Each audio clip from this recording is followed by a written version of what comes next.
All right, everyone, super excited about today's episode. We're getting the opportunity to speak with David Hauser, the author of the book Unstoppable, which you can find at unstoppablebook.com. And just for some context here, and the reason that I get so excited for both us getting the opportunity to interview David, but also you getting to hear his story, is this is an individual that felt mercilessly driven. I think there are many people out there that feel like that OCD and just can't figure out how to channel that towards something productive. And we just feel driven by that, almost like life is out of control. In his case, it drove him to extreme measures when it came to building businesses, to work ethic, to trying to maintain his health and fitness, setting virtually unattainable goals at the cost of his, honestly, striving for health and fitness at the cost of his health and fitness, and to some degree his sanity, constantly feeling insecure with that imbalance that was happening, while simultaneously from the outside world, crushing it in every single way, unable to realize those victories.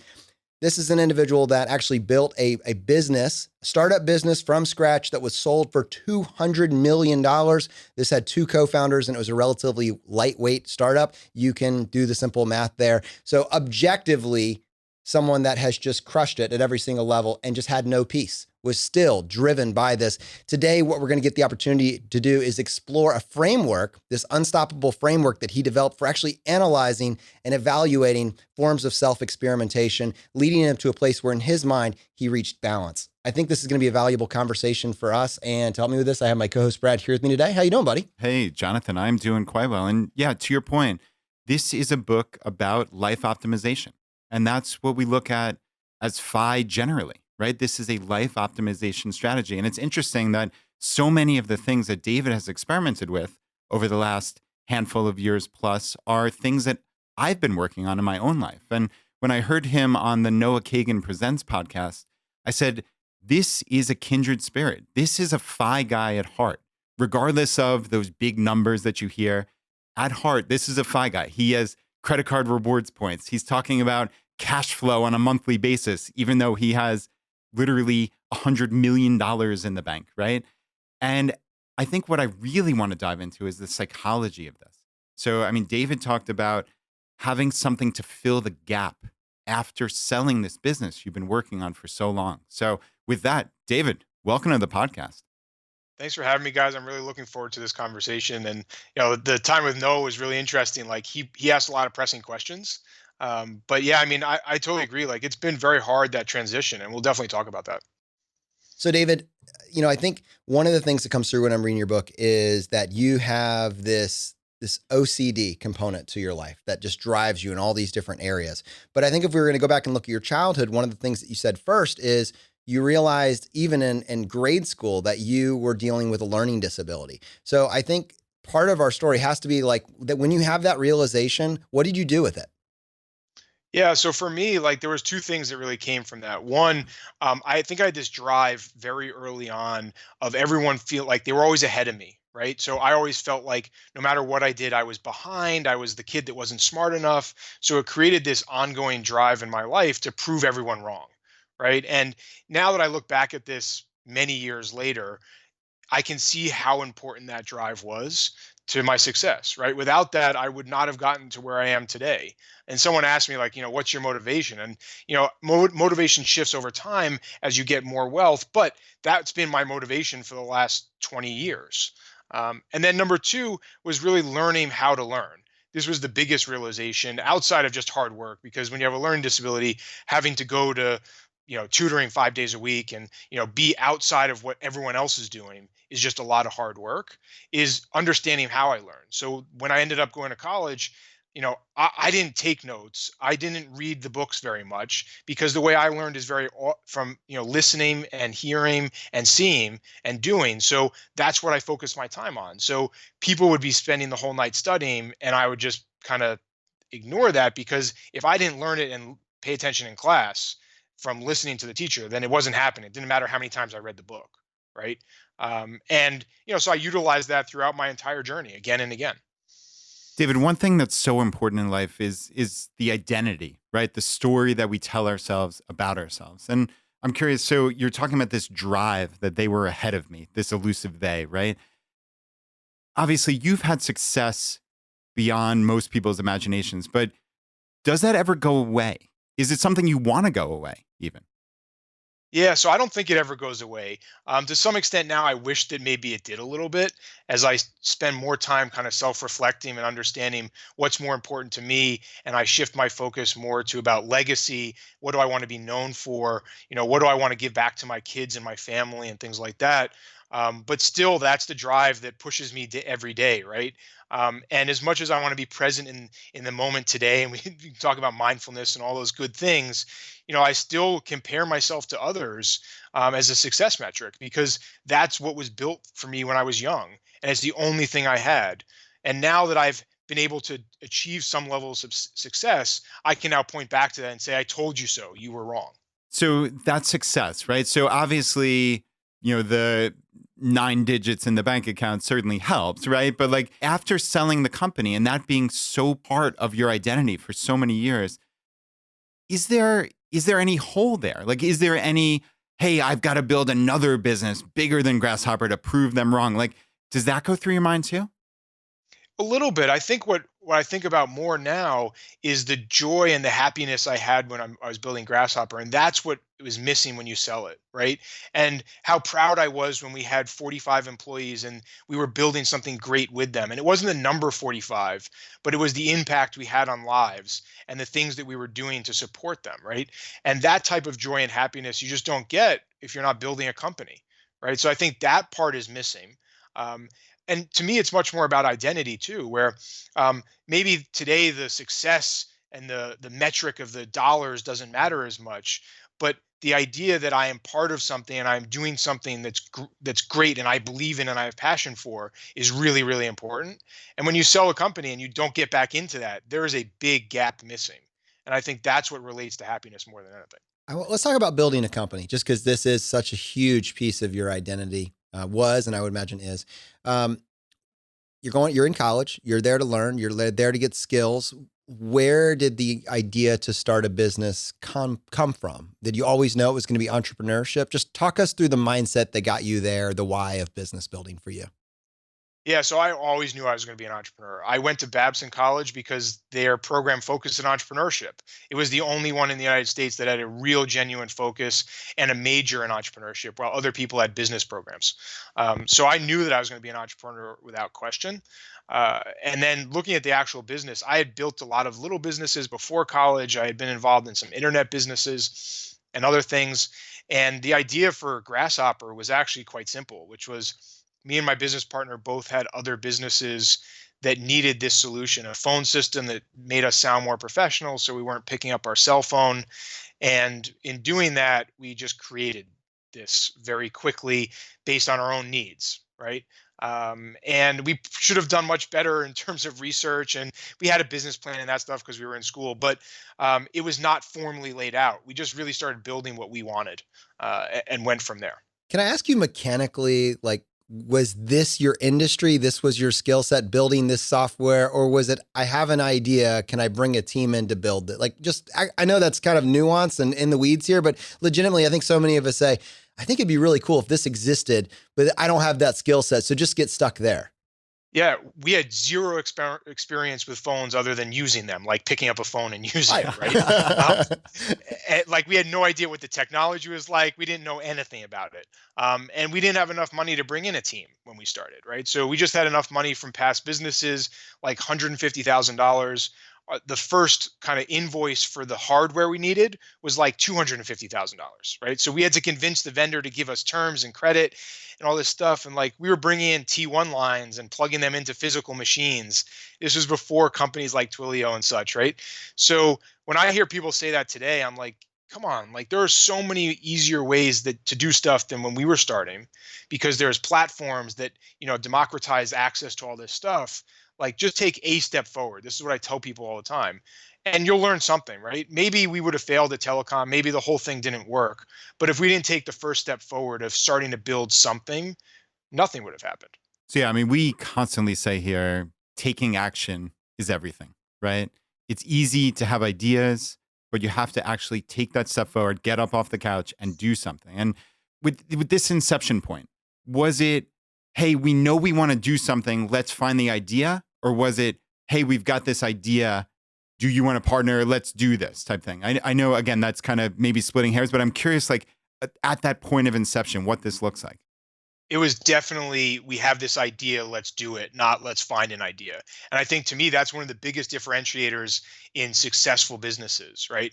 Like we can all talk to MBAs and discuss like how do we do opportunity generation and identification and all these things. And yeah, that works sometimes. But the most interesting and best businesses I've ever seen come from a genuine pain point that I'm solving for myself more than even for others, right? Because I genuinely know what it is. I don't have to worry about customer interviews and doing all of this discovery, right? It's something I'm solving for me today. So, David, I wanted to ask about this major in entrepreneurship at Babson College. Talk me through, I mean, A, how did you find this? Like, how at 17 did you know, wow, I want to be an entrepreneur? Brad has already Googled Babson, like had to for the first time. No, I've certainly heard of it before. I've heard of it. But B, like, what do they teach? What does that look like? And Yeah. I mean, do you think it's a learnable skill? Is it iteration? What does this look like? Yeah, so I have a very controversial view on this. I firmly believe you cannot teach entrepreneurship. I think it's something that's inherently within someone. It's a combination of being able to understand and take on risk, as well as calibrate that risk against the reward. And it's just not something you can teach. What you can, however, teach is a lot of the skills that make you a better entrepreneur, like reading a balance sheet and a profit and loss statement, like understanding how to be a manager and how to be a good manager, understanding how to hire and fire, right? Like a lot of the tactical hows that otherwise you'd have to go out into the world and learn. And yes, like the classroom's not perfect, but having that starting out was far better than me having to spend 5 or 10 years working inside of a large company to discover some of these learnings. Right. And I think that's where something like Babson and a lot of schools now have become far more valuable. So in my mind, when they say the word entrepreneurship, it's much more about the tactics and the processes and the things behind being an entrepreneur compared to being an entrepreneur. And I think a lot of people, even Babson to some extent, wastes a little bit of time on this. Let's build a business plan together and let's like run a business together and trying to generate those skills. And I understand why it's important, but it shouldn't be the focus. Let's play this out just while we're staying on this train of thought a little bit longer. You graduate, you are now you have a degree in entrepreneurship. So go off and build. What do you build? Yeah. Well, I mean, so I started the business in college. So for me, I was building when I was in college. So I was ignoring half the classes and just doing something, right? And I think that's the most powerful way to learn. But yeah, I mean, look, most people that leave Babson don't actually become entrepreneurs on their own. They take an entrepreneurial role within another organization.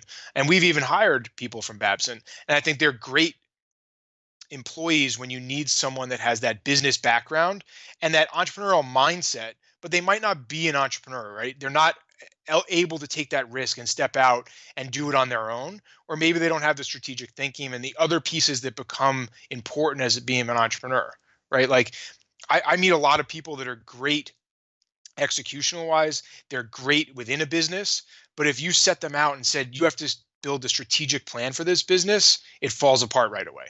I have one more follow-up on this just because we live in a world of unicorns with massive amounts of venture capital and crazy IPO valuations. This is a fantastic week for it, frankly, here starting in October, just looking at it as it all crumbles. But it is the world in which we live. But having said that, I'm just curious, like I hear so many entrepreneurs talking about the cost of a customer and having these crazy numbers where anything will justify it, got to get the customer, and we got all this venture capital so we can afford it. I'm just curious with you with this mindset, this frugal mindset that is starting this while in college, is doing this at a super lightweight level. What's your perspective on, like, if you're going to do it now? Does it take VC? Does it take significant funding? How do you interact with a startup business with relatively lean cost out the gate? Yeah, so we were 100% bootstrapped. So I believe in this fully. There is zero reason to take on venture capital today, except in very limited circumstances in double-sided marketplaces and things that really require first mover advantage. But there's so few of them that it's crazy, right? I think the problem is we live in this world of the media telling us that the most successful people have taken money, so everyone has to take money, right? And then you're on this ongoing train. So I tell entrepreneurs all the time, and this is a difficult position because I also make investments, they should not take investment, right? They should go as long as possible taking zero money, building a profitable business with positive unit economics. And the beauty of not taking money is you can't have messed up unit economics like all of these IPOs we've seen where they're just losing money, right? Like when it's your money, it just doesn't happen. So there's no like having to tell someone that. And I think that the celebration that we see around these unicorns is tremendously negative for the entire entrepreneurial community. And I wish there was more focus on the companies that not only bootstrap, but take a long time to be successful. Like we sold Grasshopper 12 years into the business. Were you and your partner on the same page with that growth strategy from the very outset? Yeah, so me and my business partner were very aligned on this. We just wanted to build something great that we loved being at. Like that was our goal. We had no exit plan. We had no desire to sell the business. Even when we did sell it, it was after a year and a half of saying no, no, no, no. And our goal was very specific. Like we want to be at a company that we love being at and we're proud of. So, David, you talked in this prior interview that I heard you on about this quote frugality problem that I have. And I laughed out loud when I heard that. And Sold a business for $100 million, frugality problem. Yeah, frugality problem. But I get it. I mean, I think a lot of us, we have our mindset and it's hard to break that. And, obviously you see positives of it in your life, I suspect, by, as you just talked about, building this company that was high margin, high profits, all the smart way, in my estimation as well, to build a business. But so there are clearly positives of it, but you wouldn't refer to it as a frugality problem if there wasn't a dark side. So I'd love to hear you kind of talk through how you've grappled with this. Yeah, so I think it's a problem that externally people have always pointed out, calling me cheap or whatever. But I really think it comes down to a very specific mindset, which is when you look at a budget, there's one group of people that believe you should increase the amount of money coming in, and that solves the problem. And there's another group of people that believe you should lower the expenses. Right. And obviously, the right answer is somewhere in the middle, right? Like we do increase revenue and we do decrease expenses. However, I am much more on the side of decreasing expenses, especially when it comes to personal. So in the business, I'll happily spend tremendous amounts of money testing and discovering and failing and doing all sorts of things. Like we lost $1 million trying to build some businesses within Grasshopper. So I had no fear of losing money there. But at home in my personal life, I will happily cut expenses as far as possible. And I think when I start to describe it as a problem is when I spend more time than it's worth to reduce the expense, right? So take example like, the internet bill, right, at home. Like, yeah, I can reduce it by $30 a month. It probably takes me about an hour of work. Is it really worth me doing that? I don't know. I enjoy doing it, so I do it anyway. And I I'm think not going to not do it. But I mean, like, is it really the right reward for that amount of time spent on it? Maybe not, right? So I think that's where the problem starts to come. Did you find that, I guess, your spending in the business, did that help your mindset to help kind of moderate at all your irrationally frugal side in your personal life? I know personally, I've found that it has. So we have equipment here for ChooseFI that Jonathan loves to spend on, and I see the value in it. I think for the first time, like I really genuinely see value in purchasing things, and I think it's you're welcome. You're welcome. It's helped me kind of loosen up a little bit, from maybe being over that line, whatever that line is to you. But to me, I was slightly over the line of irrationally frugal, and I don't see that about myself anymore. I'm curious, have you seen any evolution on your side? Yeah, I mean, I think within the business, it helped me see a much more direct line to the benefit compared to personal. Like in the business, it was much more direct. Spend this, get that, right? And obviously, you can do that in marketing. But then as you start to invest in things, you can see that direct response from one to the other. Where in my personal life, it's a little bit harder to do that. So, yeah, I mean, I think it helps. I don't think it changed my mindset because still within the business, every quarter, even at the size before we sold the business, I would go through line item by line item every credit card charge, and people get annoyed every time. David's at it again, and he's asking what this is for. But in reality, like that's also when you discover you have 7 subscriptions to Basecamp when you need one, right? And like at scale, those things start to add up. But yeah, I mean, like I think people got annoyed with me over time as I continued to do that, but it never stopped, even in the business. Brad, I don't want you to stop, man. You're great. Jonathan is laughing to himself here because that is exactly what I do. And you know what? I respect what he does, though. I've never held it against you. Can I just say that for the record? All right. Hey, I want to pivot here just a little bit, just because these pain points, your frugal problem, quote unquote, are very reminiscent. That pattern showed up in other areas of your life. This book that you wrote, The Unstoppable, 4 Steps to Transform Your Life, is largely dedicated to your maniacal driven desire to just be able to feel balanced with regards to your health and fitness. And it's one of those where, like, you see the things that you tried and they're insane. Like, this is my goal. To do what you were actually doing would be my aspirational goal. If I was able to do what you did, I would say, okay, that's winning. But you're doing it and you're miserable. And when it comes to doing Ironmans, you're miserable. When it comes to your dieting tactics, you're miserable. And how can you be at that level of fitness, quote unquote, and simultaneously just be imploding internally? And so it looks to me like you wrote this book almost as a process of journaling, or maybe retroactively journaling this experiment, this experience. And I'm curious, like, if you were to go back, tell our audience what is going on behind the scenes. Yes, your business is crushing it, but going on behind the scenes psychologically with your mindset with regards to your health and fitness, where are you on this journey? Yeah, so I think the common theme that I saw throughout this, and it comes up even in this frugality thing, is kind of this extreme measures I go to, right? Like, I do nothing halfway. So take, for example, dieting's not working. So I'm told, everyone says, go to the gym. Okay, I go to the gym, I do an hour, it's not working. I'm like, well, if everyone says go to the gym, it must be the right thing to do. So let me just double down on that. I'm going to do more of it.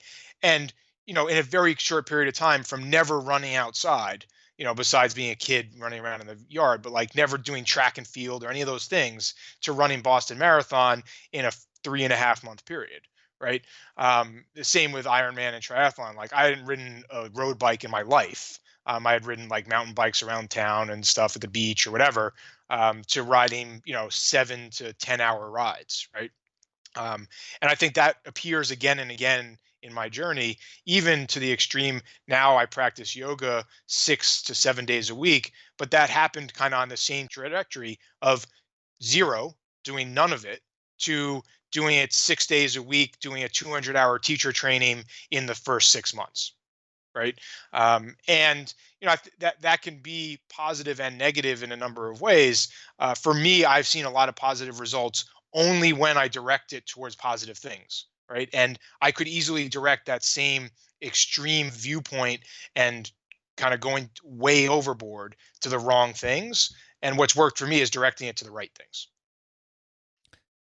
Yeah, to me, what jumped out was kind of split testing, right? A/B testing, looking for, I guess, not just the general, oh, this is how everybody does it, so therefore it has to be good, right? You said, quote, my new assumption was that no set of dietary guidelines or nutritional framework I'd followed in the past was correct. And you just wanted to experiment. And I think that's incredibly laudable, because so many people, I know my own parents kind of get stuck in this. They followed the nutritional guidelines for 30 years, and yet, nothing's getting better, probably quite the contrary, but they're not iterating. And I think a lot of people get caught in that. Like, if you're not seeing results, even by doing, quote unquote, the right thing, it might be time to shift a little bit.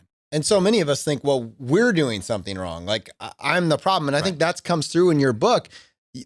Initially, it was all self-blame. Oh, it's me. I'm not doing it right. This is what the standards say. I'm not doing it right. But what's cool, to your point, is you iterated out of that. Yeah, I mean, look, like, this is the rut that most people get stuck in, which is like, I'm not doing enough exercise, or I'm eating too much, right? Or I'm eating the wrong things. And it's all about personal blame, where really what it to me became is what we are being told could be wrong, right? Like, that's the key. Maybe it's right, maybe it's wrong, I don't know. But until I opened my mind and said, there is a possibility that it could be wrong, I wasn't even willing to test other things. Once I was willing to test other things, I quickly discovered, for me, those were wrong. And I think the difficulty with this book even is I could sell far more books if I came up with, like, just eat broccoli and do nothing else, right? Like, very extreme, kind of kitschy and easy, right? However, the truth is not that. The truth is you need to find what works for you from a diet perspective, an exercise perspective. And for me, yeah, high fat, relatively ketogenic diet works tremendously well for me. Do I say that works for everyone? No, absolutely not, right? Someone else, a totally vegan diet may work for them. For me, it didn't. But if I hadn't opened my mind to saying maybe there's a different way than what I've been told, I wouldn't have tried either of those. I want to go to in the book where you actually create the framework for having those conversations with yourself. Because I think that's one of the more useful things in this is if we're saying that there's no absolute truth when it comes to health and fitness, if it's not just calories in, calories out, if it's not just vegan all the time, if it's not just fat all the time, if it's you're a unique individual, like what are the principles that what are the questions that an individual should start to ask in order to get started on their own journey of self-discovery? Yeah, so I wish that I could say like I came up with like this crazy framework on my own. Look, I just stole this from any sort of continuous improvement or A/B testing framework, right? So identify the issues, prioritize them, define experiments, go through, actually do the experiments, measure and test, and then integrate those experiments back into your process, or in our case, when we're talking about our lives, our routine, right? And throughout these steps, you just continuously do this. Now, there's lots of nuances in there and lots of little things. However, it's very, very simple at the highest level, right? Define an experiment that you want something to change, right? Do the experiment, see what happens, learn from it, and if it was positive, you keep doing it again and again, and then you experiment on something else, right? And I think the key is these can be big or small. It doesn't have to be major changes. And I actually encourage people to think about smaller changes first, because building on that, kind of just taking action, doing a few small changes and seeing the positive results, I think just gets people kickstarted on the process and bought into it really fast. What would be maybe the first or a couple of quick hit things that people could experiment on that would have a high value for potentially little input, let's say? In the Oh, grand what you're scheme? saying is, what is the Pareto's principle of this process? Is that what you're, yeah, I 80 like that. 20. I like Thank you, that. sir. Yeah, so let's talk about sleep first. Just going to bed earlier, right? So go to sleep between 9:30, maybe 10 o'clock at the latest. Wake up naturally early when the sun rises. Just kind of happens when you go to bed early. Don't eat within 3 hours of bed, right? Like, all very small changes have very little impact on anyone else in your life, have tremendous positive benefits. On the other extreme of things, I'd say deleting social media from your phone, getting rid of news, especially television news. I think it's toxic. Those types of changes I think can have tremendous benefits. And we can kind of go through I diet, the most easy thing, just stop eating sugar. I mean, like, It's so simple. we can talk about lots of stuff, and there's lots of extreme measures to take, but just don't eat sugar and refined sugars. I love it. All right. So let's take how you applied this framework. What did this experimentation process look like for you? You're at Grasshopper, you're working out all the time because you feel this, all right, I need to be working out more. I'm the problem. I need to be eating less, or I'm the problem. Or now you're working out because you can eat. Like, how did this actually play out as you were going through this process with your own health and fitness? Yeah, so it went kind of through this big arc, which was followed all of the guidelines to extremes, right? Cut out all red meat, ate a super low fat diet, exercised 30 plus hours a week easily, if not more. And I remember the moment very specifically, being at an Ironman, putting on the spandex shorts, getting ready for the race. And I'm like, why do I have fat hanging over these spandex shorts? Like, this is not right. Like, I've done everything possible to an absolute extreme, and it's not working. And that's when everything changed. And I started saying, now I'm going to take this A/B testing framework from the business and apply it to myself. And I started with the most simple thing, which was diet. And I just started testing every diet, because diet's acceptable to test, right? Like, if you tell people I'm testing with sleep, they're like, that's really weird. What's wrong with you, right? If you tell people I'm doing a new diet, they're like, oh, that's cool. Which one, right? So I started there, and I tested all sorts of things across the board. I probably tested 15 or 20 different things. And again, the turning point was saying, when I want to find something so extreme that people question it, to see if that will work. And that's how I ended up with trying vegan and keto, like the most extreme things, right? Yeah, that's interesting. So did you go in with any preconceived notions, or would that kind of screw up the test in essence? Like, did you do research to have some sense of here are some options, or was it just here are 15 different diets, let's do each for 3 months and let's rock and roll? I mean, I think when I got towards the end, when I was looking for the most extremes, I spent more time researching than otherwise compared to the beginning. And especially when I started looking at a keto diet, because lots of people raise a lot of concerns about it.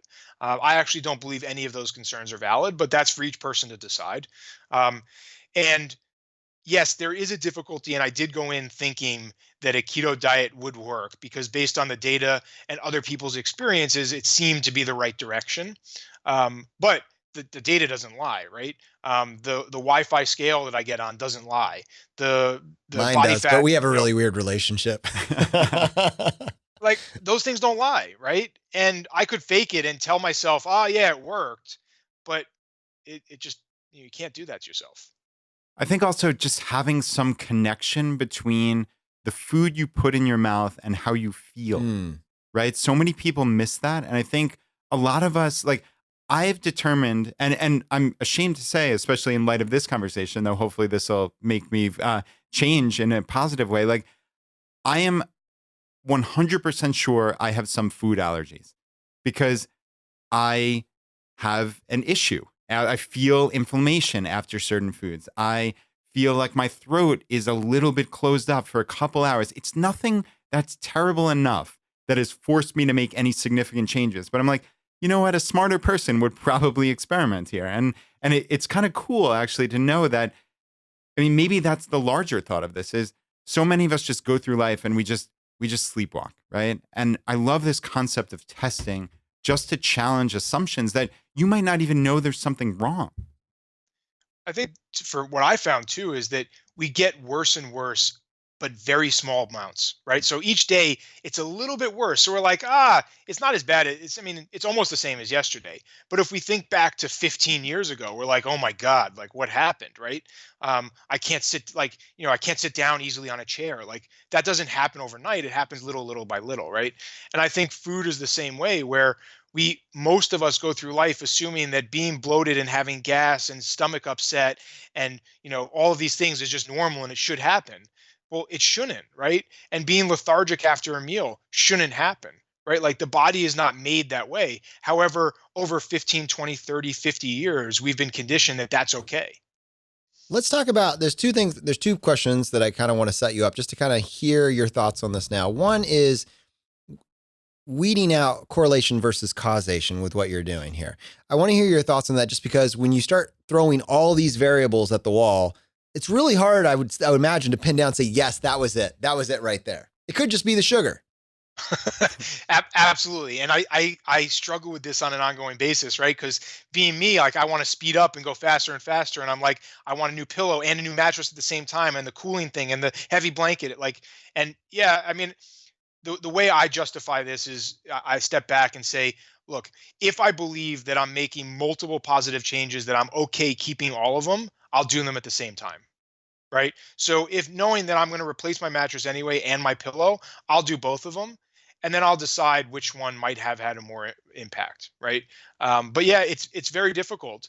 And this is why this process is not perfect because it's all about personal experience. Right. I can look at and read a study. And honestly, the study doesn't really matter that much unless it says like I have a high risk of dying based on doing this, right? Like that's clearly something you would not do. However, outside of that, I want to know how my body feels, how I respond to it, and what happens on a day-to-day basis. So kind of keeping track of that is important. But yeah, you're never going to fix this. Like you can't isolate everything. The other thing I wanted to ask about, and I actually just comment on that I noticed was the verbiage mindfulness, intentionality, and kind of contrasting that with grazing. And I think you use this language, which is replicated in my own life. I don't know why, but I treat eating a meal like a competition. No one else is around me. I'm not going to look up until it's over. I'm probably not going to breathe until it's over. Who am I racing? I'm not sure, but I never take the time to analyze the texture or the taste of my food. I just reflexively comment after it's done. And I feel like one of the things that you, as a part of maybe the yoga, as a part of the journaling process, as a part of all the different variables, one of the things you latched onto was, am I actually being mindful when it comes to my actual meal? And I'm curious to hear your thoughts on that. And also if you've been able to maintain that. Yeah, I struggle with this on an ongoing basis because I am the guy that eats just as fast as you. Trust me. We could have meals Like, together. It would be entertaining to watch or not watch, you know? Oh my I mean, the goodness, isn't it? restaurants love it because they can turn a table really fast, Yes. right? Um, and my mom always joked with me about it. But yeah, I mean, I still struggle with this. And for me, the biggest change, well, there's two of them really.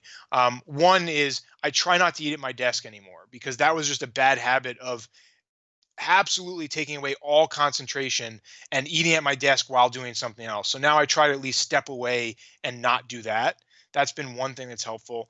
The other thing, it sounds ridiculous. However, it is probably the most helpful thing is I shifted from using a microwave to using a steam oven to reheat my meals because all my lunches and a lot of my dinners are I kind of pre-prep. And the difference is in the microwave, it takes a minute and 30 seconds and it pretty much kills all the nutrients. And we can talk about why that's not good or whatever. But the steam oven takes 20 minutes and it just slows everything down. I have a chance to detach from the work. I have a chance to think about, okay, this is the food I'm going to eat. It makes me slow down before I even start the meal.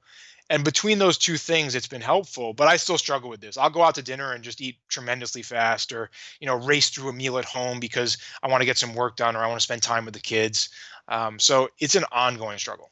I feel like if you can apply mindfulness right here, if you make this your battleground, that's a Pareto's principle. That's an 80-20 thing right there, just because there's spillover effects for the rest of the evening, the rest of the day. And I know this just from maybe personal experimentation without the journaling afterwards, that when I feel like I'm in most control of my health and fitness, inevitably I am not just chowing my food. It's a process. My mother-in-law, we actually tease her because she takes 45 minutes per meal, and honestly, if you look back, you're like, okay, I see the upshot of that. Yeah. Nice conversation. You can actually talk during a meal. Who would guess? And you might actually taste the food and Right. remember what it was and enjoy it. And ultimately, you eat less, right? Because your body knows that it's Right. full. And I mean, there's all sorts of things that There's a sensation of being full. I could never imagine. David, I've got a couple quotes here that really stuck out to me, and just indulge me here to let me read both of them. So your message, as you said, is to enjoy life. Don't be dogmatic. Don't be unreasonable. Just enjoy every day, make common sense decisions, and don't be the jerk in the room that needs to have a special meal or a special dish. And then a couple pages later, you said, and remember, control doesn't mean restriction. Control is the freedom from frustration. And I just love that. I'd love to hear your thoughts on that sentence in particular. Yeah, so that one I think applies a lot when I think about like alcohol, right? Like I used to drink, I don't drink anymore. That's a personal choice. But when I think about it now, it's much less about, do I drink yes or no? It's like if I drink, do I understand the impact and am I willing to take that impact on? Right? Which is very different from saying no one should ever drink. Like that's a ridiculous statement, right? And I think that's what we see so much again and again in all of this advice compared to what I'm saying is think about it, understand the risks, and then if you want some fried food, go eat some fried food because you enjoy it, right? Like, what good is it if you went through all of life saying, "Oh, I wish I had a slice of pizza," and then you die, right? Like that kind of sucks. But also understanding that when you eat that pizza, there's an impact, right?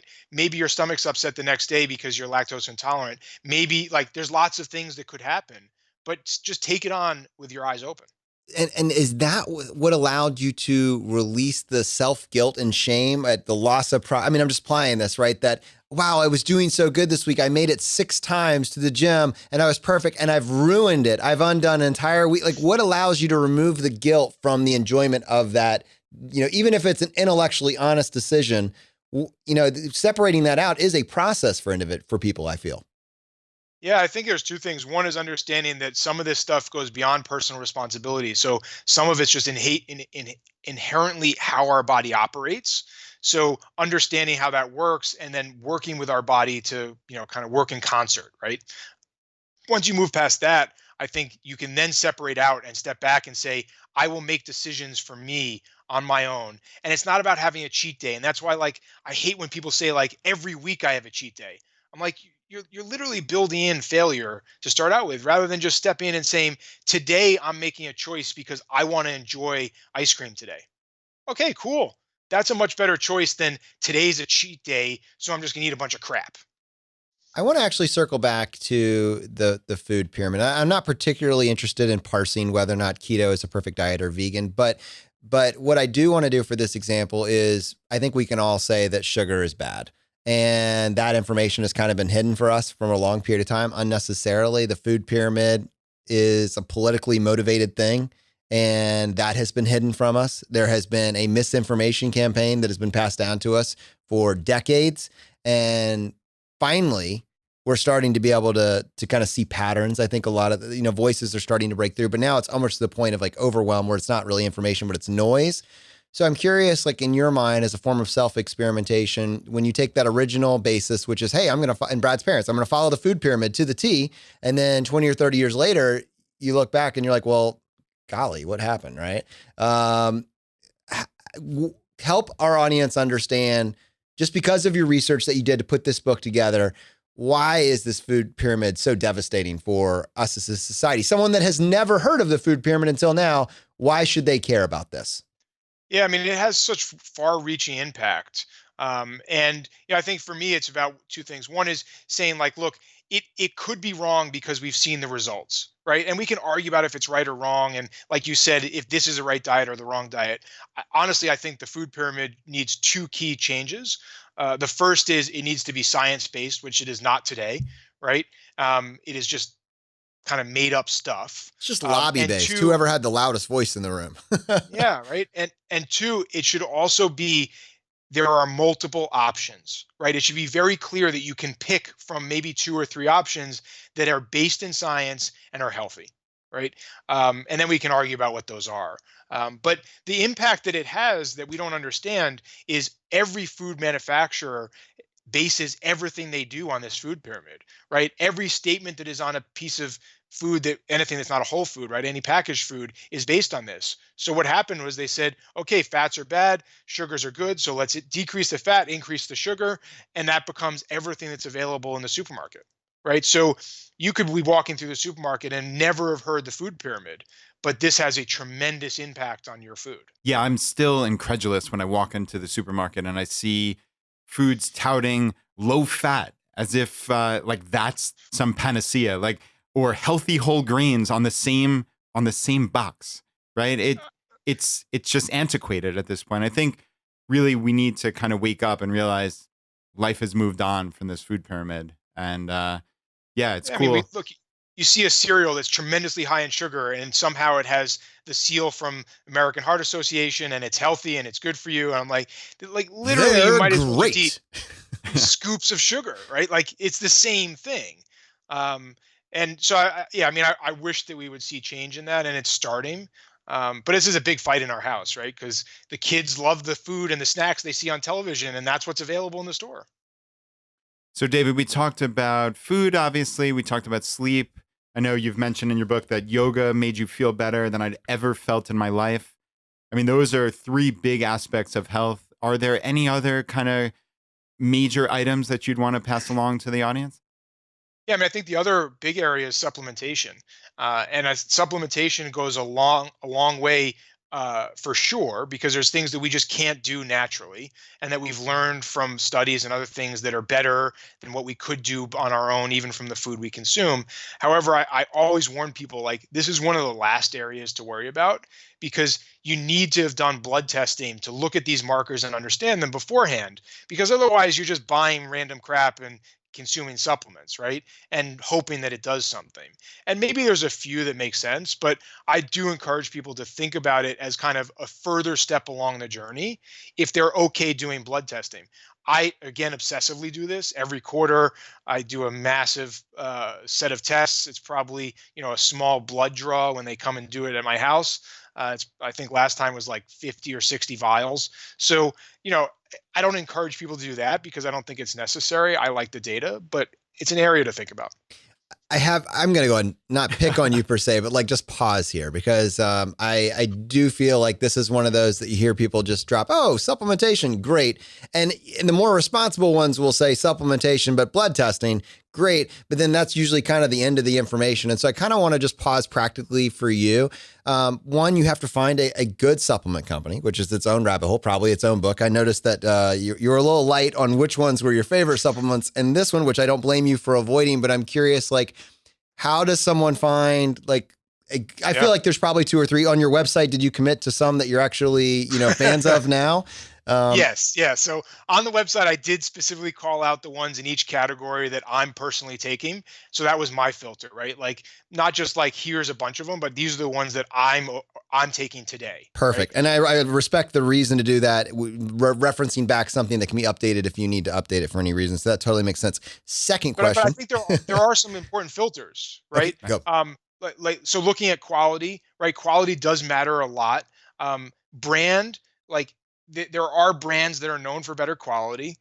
Testing is important, but then also just in general, understanding that good supplements are expensive, Okay. right?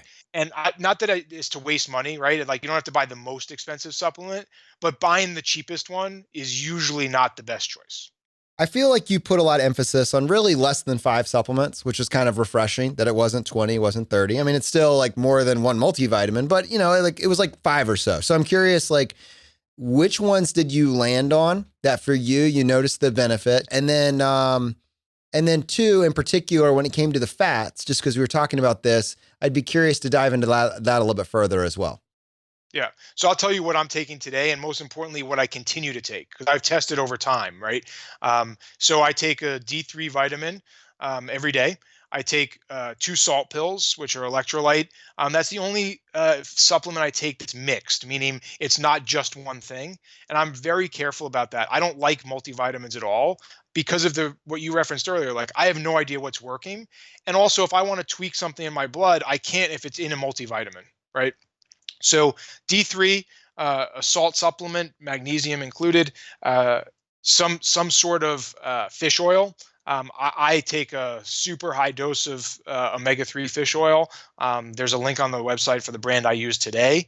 Then B12, but usually in a B complex because it's a little bit easier. So right now I'm taking a B complex. I used to take a B12 and a B6 and whatever separately. Those are the core ones. Then at nighttime, I take 2 magnesium pills for helping with sleep. That's it. Nothing else. One of the reasons that supplementation is interesting to me is just when you get fixated on a diet, it's your energy levels, your lethargy, your need for caffeine in order to get through the day. And I feel like one of the things that all of us are looking for is the effect you can feel. And I mean that usually that's just caffeine. That's just another way of saying caffeine. But I think any diet that works well would be one that you can do without caffeine in your life. That'd be amazing. That would be the ultimate win, to be as energized as I am on caffeine just because of my natural diet. I feel like that's one of the ways that, keto is marketed as providing you that. But then sometimes maybe like if you're not getting it, then you might start thinking about supplementation. Was that kind of what led you there? Is first you got your diet dialed in and then you were looking correlation causation, right? How do you know which one is doing it? You get your keto dialed in, you get some benefits, and now you're saying, all right, what else do I need to do? Is that what this looked like for you? Yeah, so I actually don't drink anything with caffeine. No soda, no coffee, no tea. So and I never have. So it's not like I cut it out. I just don't drink it. So for me, keto definitely had those things, and I monitored the effect on especially kind of brain fog and feelings and energy later in the day, because that's when I would normally have a drop. It definitely helped with that. However, I would also get sick quite often. Not the keto flu, totally separate. Like before eating keto, I would just get sick. So that's when I started looking at more and more supplementation and saying, like, what are the things in my blood that may not be optimal? And the easiest ones that came out are D3 and B12. Like, those have the most effect on feeling, energy, health, even testosterone and sexual function, and those things are all related back to these kind of core nutrients, maybe even magnesium too. But D3 is very interesting when you actually look at the data. So, for example, I wanted to increase my testosterone levels, and I stacked up a lot of D3, 2 pills in the evening, 1 in the morning, and just naturally increased my testosterone based on that. Because D3 is a precursor to testosterone. So like there's a lot of things you can do when you start looking at the blood. But if you haven't looked at the blood, then it's kind of a waste of time. I was just going to say to our audience, please don't do this if you're not supplementing and doing this under medical supervision or having a doctor that's checking on you. That's one thing I love about what you're saying is this doesn't make sense to even try this if you're not getting your blood tested. If you're already in range for D3, there's no point in becoming toxic. You can become toxic with any of these supplements. And so that's kind of where I wanted to go with this is what does reasonable levels of testing actually look like for you? So you have a baseline, right? And then you make changes based on this in a, where you don't have access to unlimited resources. You don't have access to testing on demand. You can't break the bank on this. This is not, in the 80-20, we're moving outside of that and we're looking more in the what else can I do space now. What is a reasonable amount of time to evaluate the results of this blood test? And what do you imagine that it would cost? Yeah, so 6 months to a year, I think, is a reasonable interval for most people to do blood testing after a baseline. Now, what's really interesting and nice now is you can do like a D3 only test for like 15 or $20. So if you're targeting just that, you could increase frequency a little bit until you kind of get it to where you want and you know how many pills and you kind of get to that level you want. So I think that's a nice option. But end of the day, like if you want to do a full panel like I do, you're talking probably $500 to $750 if you don't have it covered through a medical plan or organization. I actually use Parsley Health, and they cover a lot of this testing, which is really nice, and have some nice resources and great doctors as well. But they do cover the testing. So yeah, I mean, look, what I do is not reasonable. Like period. And everyone around me tells me that, but for most people, like 6 months to a year, you have no problems. So David, I feel like in this book, throughout the process, you're working out 7 days a week. You're pushing yourself to these extremes.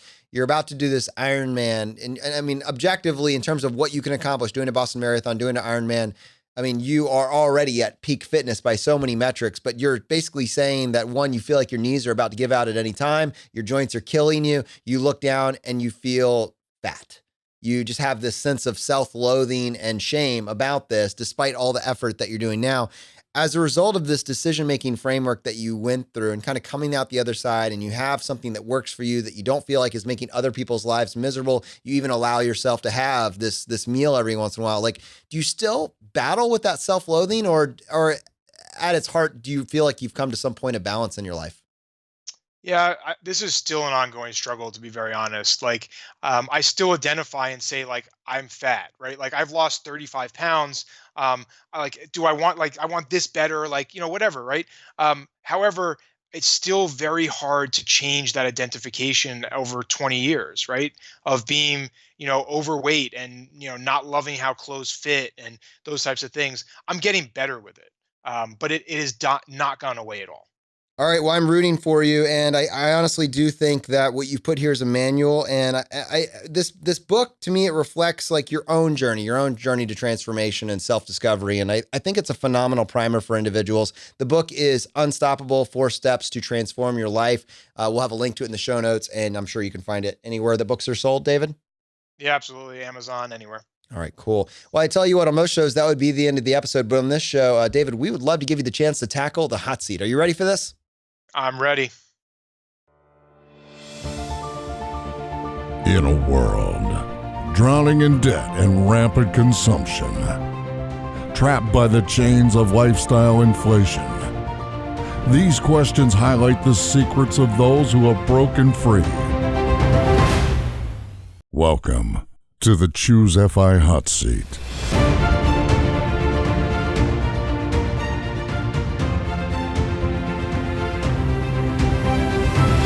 All right, David, question number 1. What is your favorite blog or podcast or book of all time?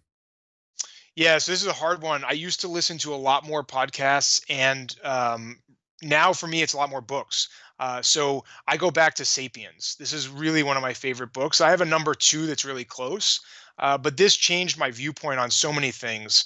And Yuval's books after that are good, but just not as great as Sapiens. And this is one that, like, when someone says, like, what book do I have to read? Sapiens. All right. Wow. So you're leaving me hanging. What's the number 2 that's close? The Evolution of Everything by Matt Ridley.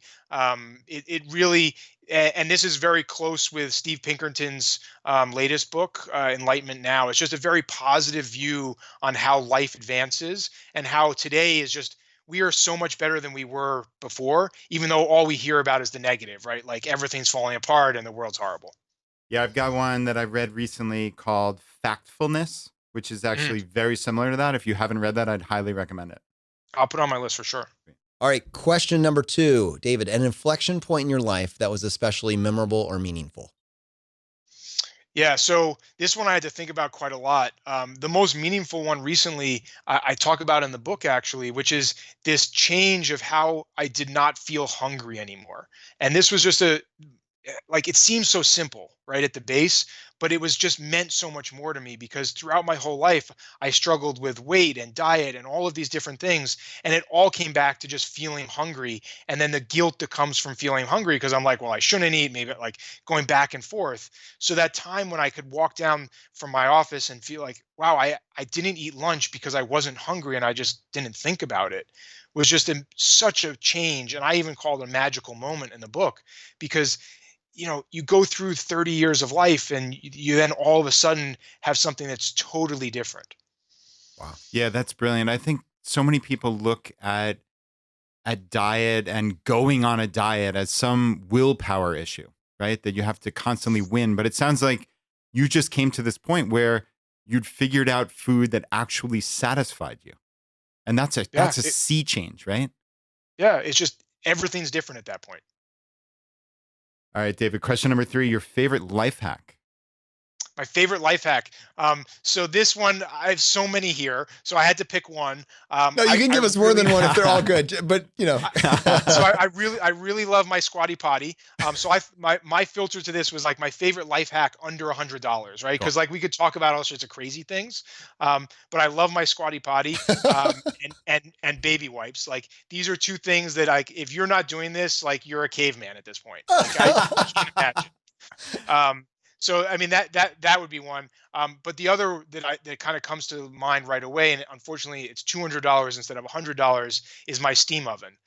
Available on Amazon. It's like made, I forget who it's made by. It's the only one available that's like a small one that sits on the counter.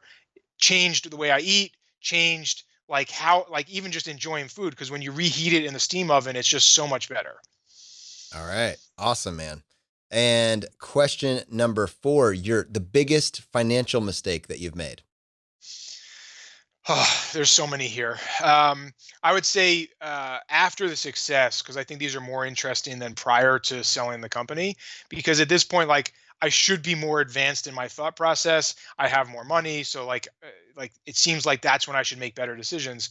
Investing in restaurants, food, and related types of things have been the biggest mistake, both from a capital standpoint, like losing money, but also from an emotional standpoint. And I think the draw to this is the most interesting part. Like the reason myself or most people invest in any types of these businesses is because people understand them, right? So I went through 12 years at Grasshopper being very successful, tremendously high profits, great employees, great growth. And someone asks me what I do, and they look at me with a blank face, like when I explain it, like they have no idea, they don't understand, right? Or when you say, oh, or I have a restaurant, they're like, oh my God, I love food, right? So we have that in common. Yeah, it's like easy identifiable and like there's something to talk about. So I think there's this just direct connection, and that's why people will do it. But yeah, I've not a good investment. All right, question number 5, the advice you would give your younger self. Yeah, the advice I give my younger self was really make sure you go out there and do something. Just do one step forward again and again and again. I learned that later on in life, but I wish I had learned that earlier. And I think I saw the inkling of it, right? There was pieces of it, but I didn't understand it. And if it had been crystallized in my mind, I think that would have been helpful. All right, now we do have a bonus question for you, which you've kind of halfway answered, but we'll give you another shot at it. What purchase have you made over the past 12 months that has added the most value to your life? Please do not say the squatty potty. Give me something else, please. I purchased that more than 12 months ago, so that's an automatic disqualifier. Something I've purchased over the last 12 months. So I would say this would definitely be my Uller, which is made by ChiliPad. Just love the product. This is a cooling pad that goes on the mattress. I've tried the built-in ones and everything, but if you're talking about the most impact for sleep and getting deeper sleep and better sleep, this has had more impact than anything else I've tested. It's not exactly cheap. We're talking about like 600, $700. I do have a discount code on my website, but Oh, there it is. I love it. And I can't imagine another product that would come close to that in the last 12 months. Awesome. So Uller. Yeah, They how do you dropped the spell C, that? right? OOLER. And I fight with this company all the time since when you Google it, it doesn't come up. Wow, come on. Like we could So- solve this. We could Somebody just else fix took this. it. Annoying. It's like, come on, guys. So it's made by ChiliPad is the name of the company. Awesome. David, this has been a genuine pleasure. Thank you so much for joining us on the show today. Thanks for having me, guys. This has been a lot of fun. Brad, I love this episode. I love that he was honestly vulnerable with us about what he struggles with. I know that, his mindset and the way that he reflected that in this book is something that it resonated with me. I've always had this drive of extreme discipline followed by self-loathing, followed by the balance in between. I mean, I don't know if it's something that you ever just crush. I think I asked him that last question, kind of hoping he was telling me I totally destroyed it, totally beaten. But the fact that he was willing to be honest and say, I'm in a better place, but it's still part of my identity. Like, this book is honest. And I think the fact that someone tells you, like, I'm not perfect, but this is my process that I've gone through and it's been helpful for me and I hope it'll be helpful for you.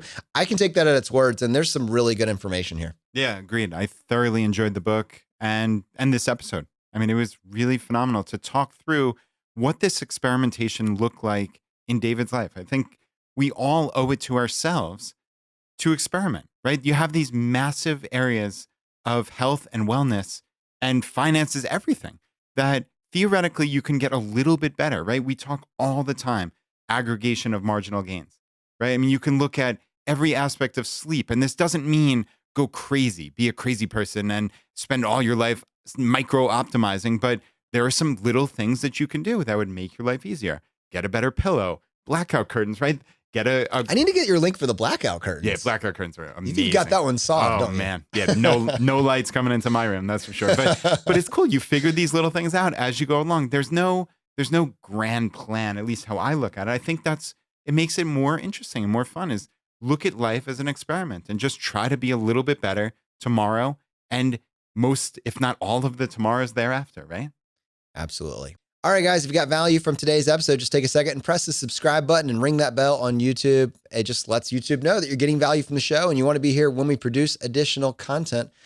All right, my friends, the fire is spreading. We'll see you next time as we continue to go down the road less traveled.